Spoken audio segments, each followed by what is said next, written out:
On vous souhaite la bienvenue à ericlatour.com. La violence conjugale, ça existe et malheureusement, il y en aura probablement un peu de toujours. Mais là, il y a une recrudescence des demandes dans les maisons d'hébergement un peu partout au Québec et notamment ici à Saint-Jean-sur-Richelieu. Et bien là, le regroupement des maisons d'hébergement dont fait partie la maison INA lance un cri du cœur, un cri d'alarme. Ces maisons-là sont actuellement à bout de financement et à bout de souffle.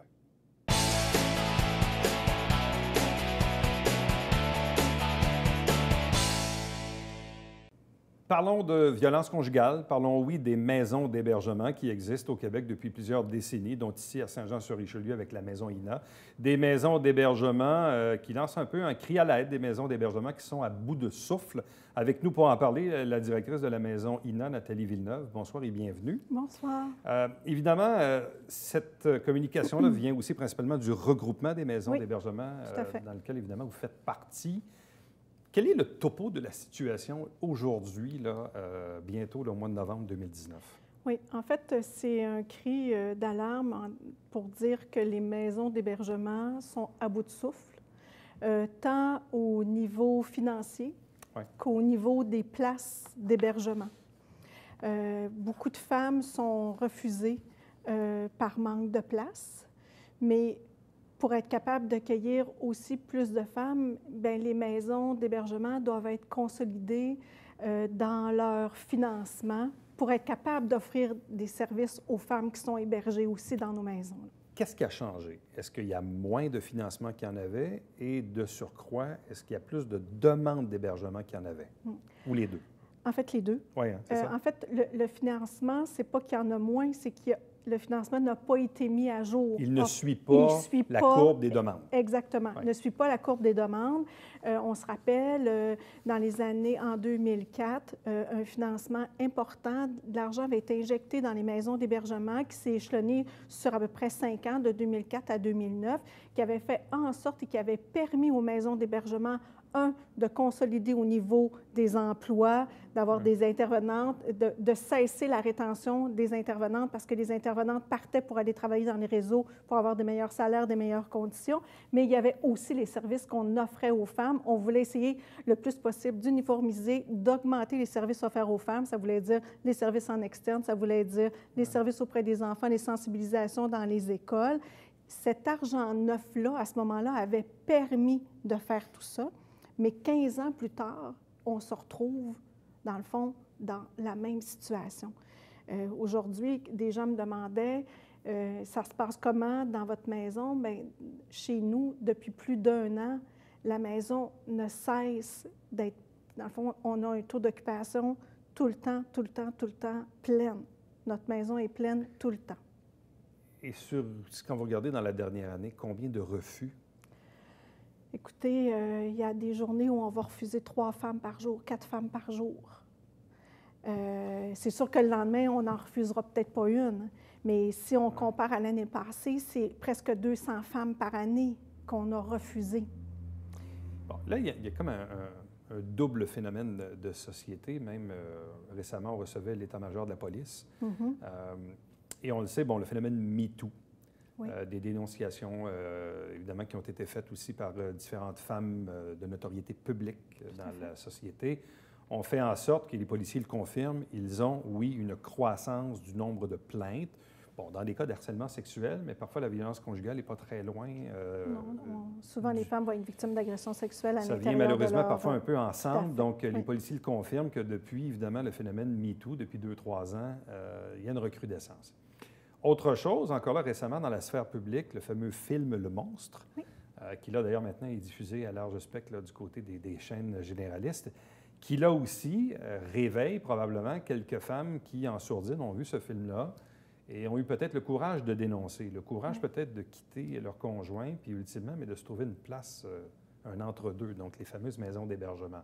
Est-ce que ça explique en partie la croissance de demande à laquelle vous faites face? évidemment, c'est sûr que ça vient influencer le fait qu'on ait plus de demandes, mais je pense aussi que tout le travail de sensibilisation, tous les mouvements MeToo, puis aussi dernièrement, si on pense un peu à l'actualité, beaucoup de femmes ont été tuées par leur conjoint. Ouais.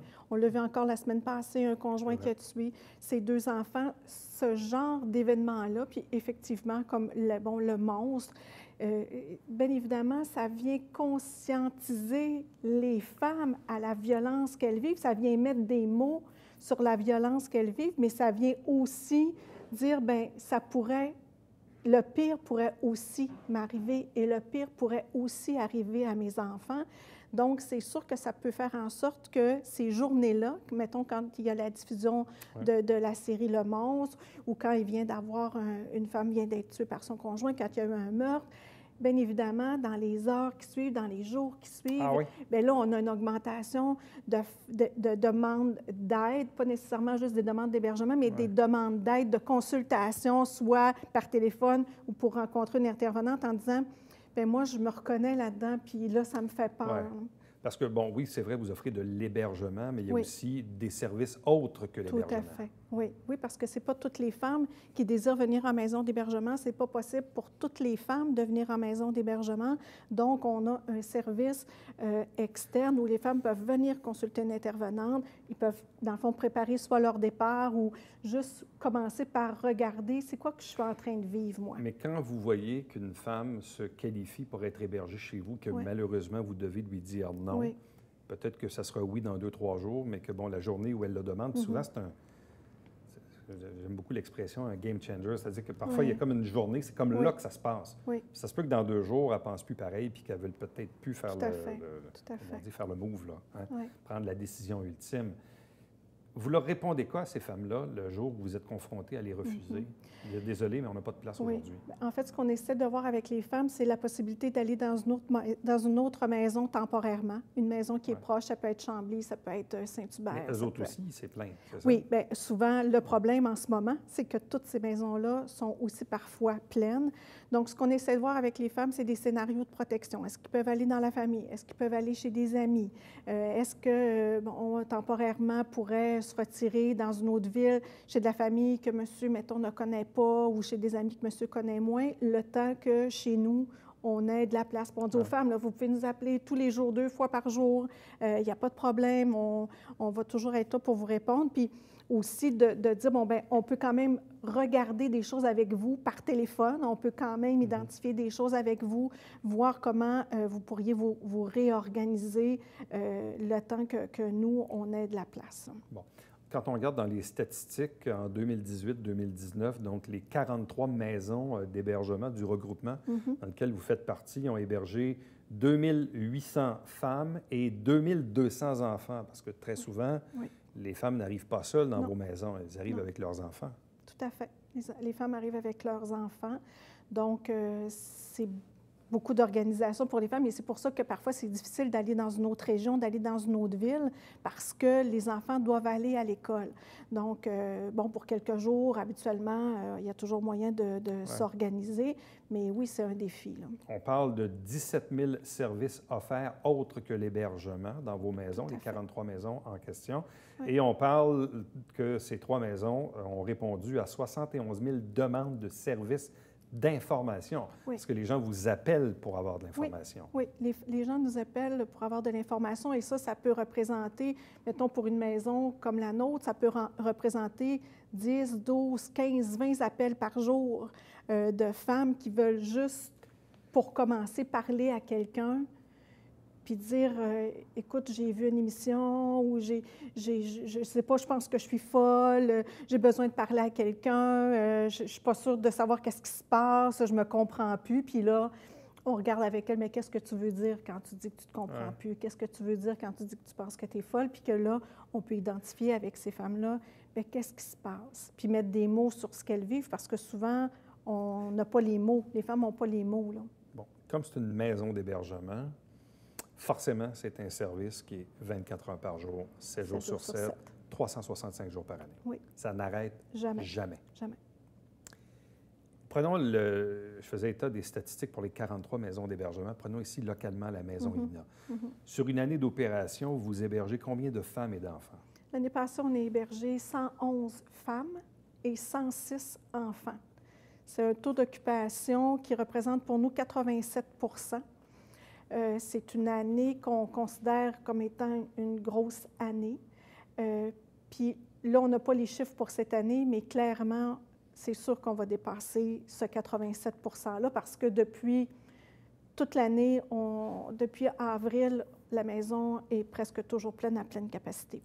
Et la maison, quand on dit pleine capacité, il y a combien d'espace? On a 14 places femmes et enfants, dont 7 chambres. Ouais. Ça veut donc dire familles de grosseurs différentes, des femmes seules, parce que dans notre maison à nous, une femme seule ou une femme avec enfant, on ne fait pas de différence. C'est comme, bien, aujourd'hui, tu as besoin, tu es seule ou tu as des enfants, on a une chambre de libre, que ce soit une petite chambre, une grande chambre, puis que tu es toute seule, c'est pas grave, tu as besoin d'une chambre, tu vas avoir cette chambre-là, puis après, on se réorganisera. Là. Quelle est la durée de séjour?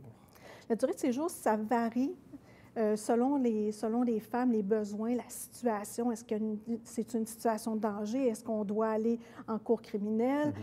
Bon, ça dépend un peu de chacune, mais je vous dirais qu'en moyenne, ça prend entre 4 à 6 semaines pour une femme pour se réorganiser. Puis, les femmes sont très créatives. On fait beaucoup en très peu de temps.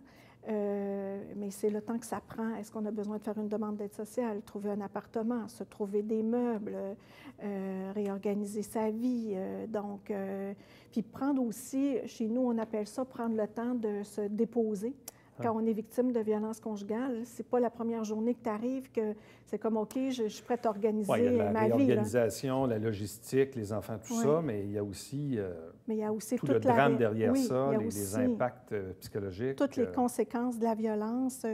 Je veux dire, on est là pour ça, puis on travaille très fort, et c'est pour ça qu'on dit les maisons doivent être consolidées pour maintenir à flot les travailleuses qu'on a, pour continuer d'offrir les services qu'on offre aux femmes. Ça veut dire beaucoup d'accompagnement. Ça veut dire d'être 2, 3 intervenantes sur des quarts de travail pour pouvoir répondre aux besoins des femmes. Ça veut dire des travailleuses qui vont dans les écoles. Ça, on en parle souvent, mais on travaille très fort à la sensibilisation des enfants, de la maternelle jusqu'au cégep. On voit au-dessus de 5 000 jeunes par année.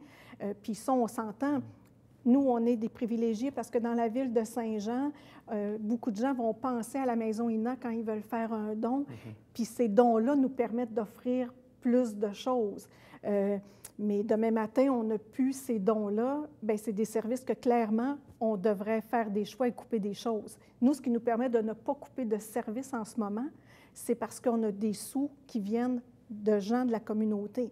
Parce que si on n'avait que les sous du gouvernement, eh bien, on serait déjà plus capable d'offrir les services qu'on offrait il y a 10 ans. Là. On devrait faire des choix déchirants. Là.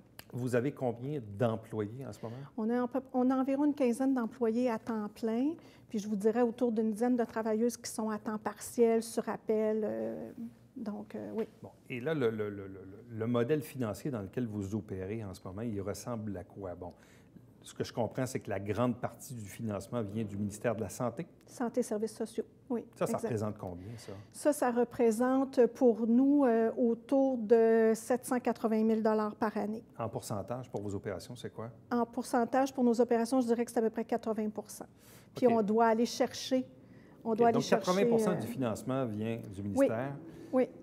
Mais l'autre 20 il vous permet de faire quoi?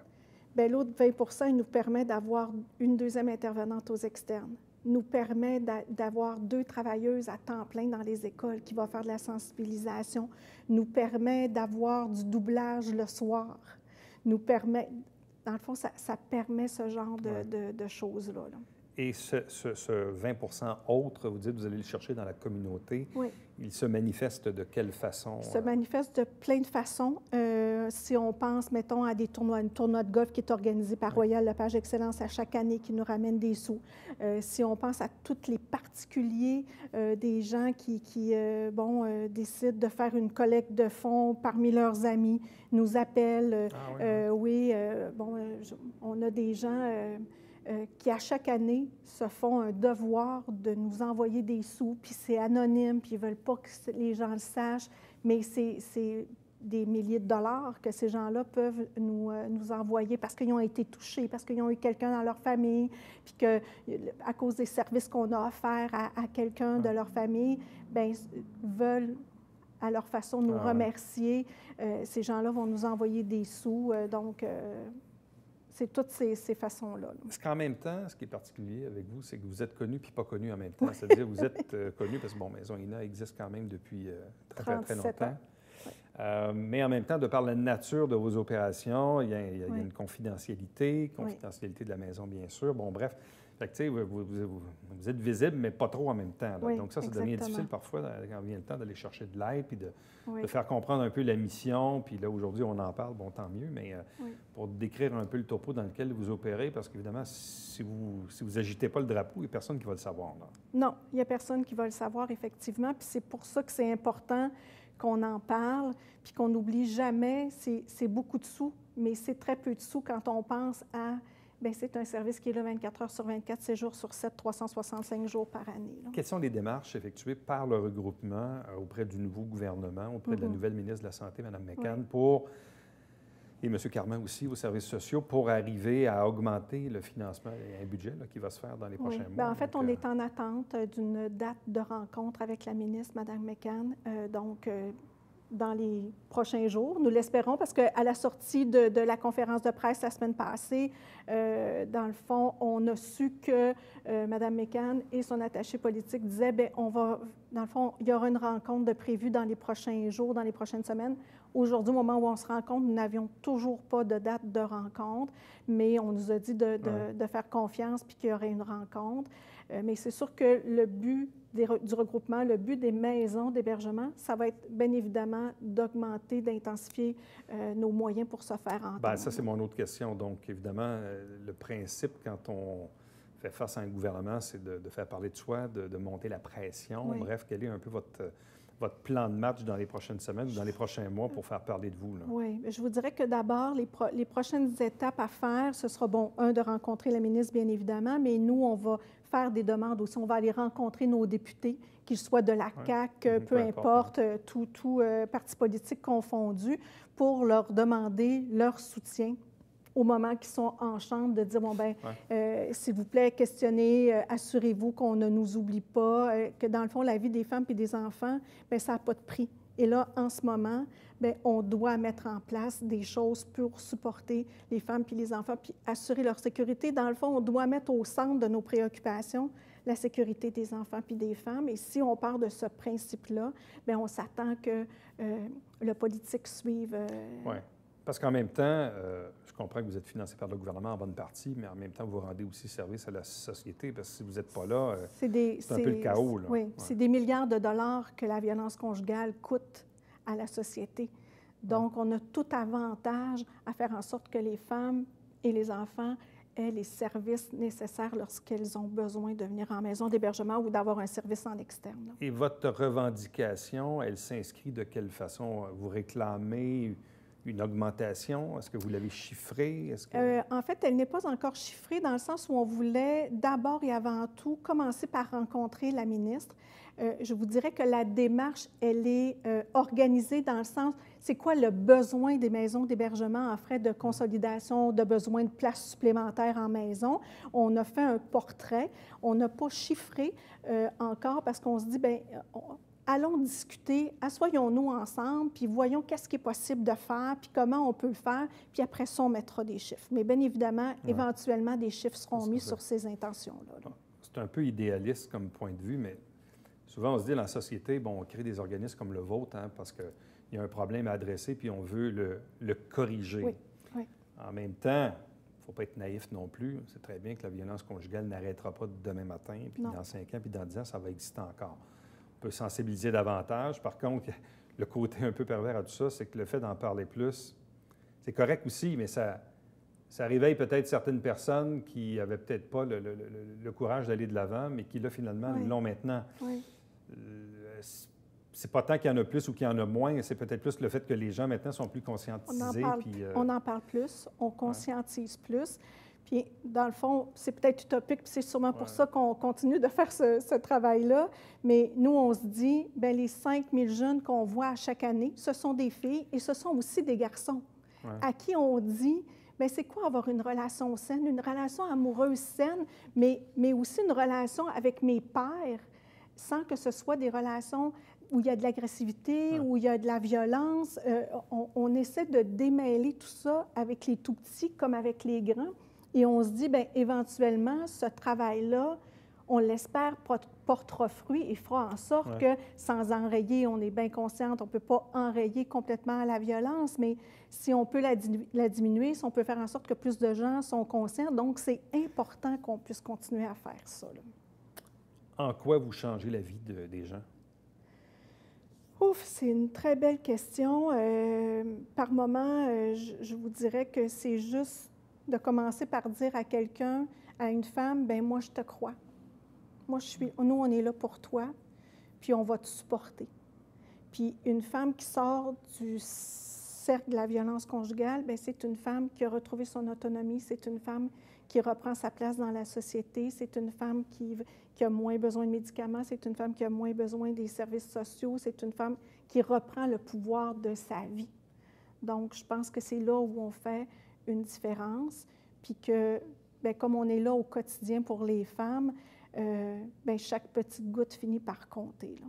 Comment les gens peuvent-ils vous aider au-delà de vos revendications comme entité, comme regroupement, bon, dans une relation plus corporative avec le gouvernement, mais même ici, localement, vous dites, bon, bien, il y a des gens qui le font d'emblée.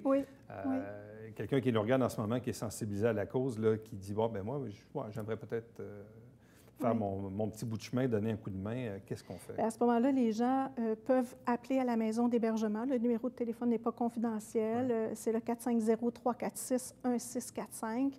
Donc, les gens peuvent dire, bon, bien, comment on peut faire pour vous aider? Il y a des gens qui vont faire des collectes de papier de toilette, Kleenex, Scott Towel, des choses comme ça, parce qu'on essaie d'aider les femmes lorsqu'elles quittent pour faire leur faire des petits ensembles de dépenses pour qu'elles sonnent moins à acheter et tout ça. Mais la façon dont les gens peuvent nous aider, c'est aussi d'être attentifs autour d'eux. Est-ce que ma sœur, mon amie, ma collègue de travail est victime de violences conjugales? Puis, je peux peut-être lui parler de la maison d'hébergement, puis je peux peut-être l'accompagner à faire le premier téléphone, parce que c'est difficile de dire « Allô, je m'appelle comme ça, puis moi, je suis victime de violence ». C'est assez rare que c'est la première chose que les femmes vont nous dire, mais de soutenir, d'aider ces femmes-là, d'être là, d'être présent, de les croire. Je pense que c'est une façon d'aider les femmes, puis d'aider la maison d'hébergement en disant... Puis si on ne sait pas quoi dire comme famille, comme amie, là, bien, les travailleuses de maison d'hébergement sont aussi là pour vous. Vous pouvez aussi appeler. Hein. On a des papas, des mamans, des collègues de travail qui vont nous appeler en disant, bien voilà, je connais quelqu'un dans mon entourage qui, je crois, vit de la violence conjugale. Comment je peux l'aider? Bien, c'est une façon d'aider les femmes, puis c'est une façon aussi d'aider la maison d'hébergement. Madame Villeneuve, merci beaucoup. Merci à vous. Bonne chance, évidemment, pour les prochaines semaines, les prochains mois, les prochaines activités à venir aussi. Bonne chance également dans vos revendications et on verra évidemment l'adoption du prochain budget à Québec si les demandes du regroupement ont été entendues. Mais je pense que vous avez dressé un bon topo de la situation, autant au Québec qu'ici, localement. Il y a une belle prise de conscience également de ce volet-là. Et évidemment, si les gens peuvent aider, bien, tant mieux. Oui. Merci beaucoup. Merci à vous. Restez avec nous, puisqu'au retour, on vous présente le Babillard quotidien.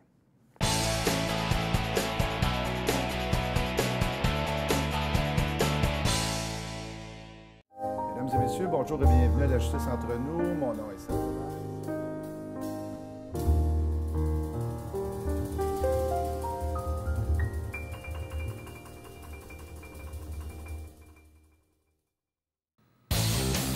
Ici Alexandre Baudouin. Et François Trépanier. François, cette semaine à Sport Express, on parle de boxe. Oui, avec Marc-André Gauthier et Jonathan Richard. Il y a un gros gala qui s'en vient le 9 novembre. J'ai envie de te mettre KO, moi. Ah ouais, non? Manquez pas ça.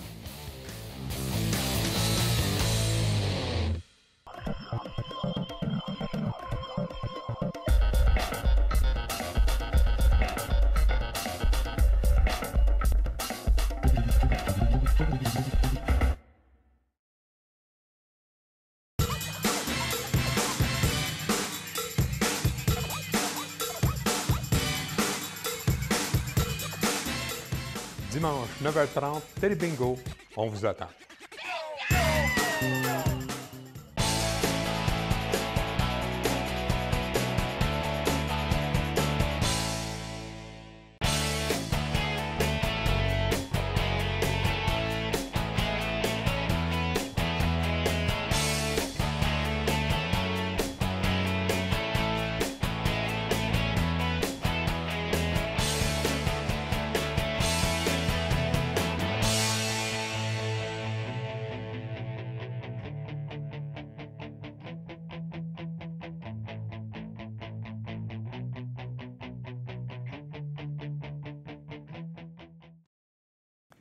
La Ville de Saint-Jean-sur-Richelieu veut se faire rassurante en termes de mesures d'urgence durant les travaux au pont de l'île Sainte-Thérèse. Vous savez qu'actuellement, pour une durée d'au moins 2 mois, c'est uniquement le pont qui est à l'extrémité nord, aux limites de Carignan. On a même testé, semble-t-il, le gros camion échelle du service des pompiers qui peut rentrer sur le petit pont et tourner là, vers, évidemment, la bande du canal pour se rendre à l'île.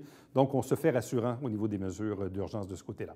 Si vous désirez me joindre, par courriel, commentaire, suggestion, Éric Latour en un mot, à commercial, tvhr9.com. À demain.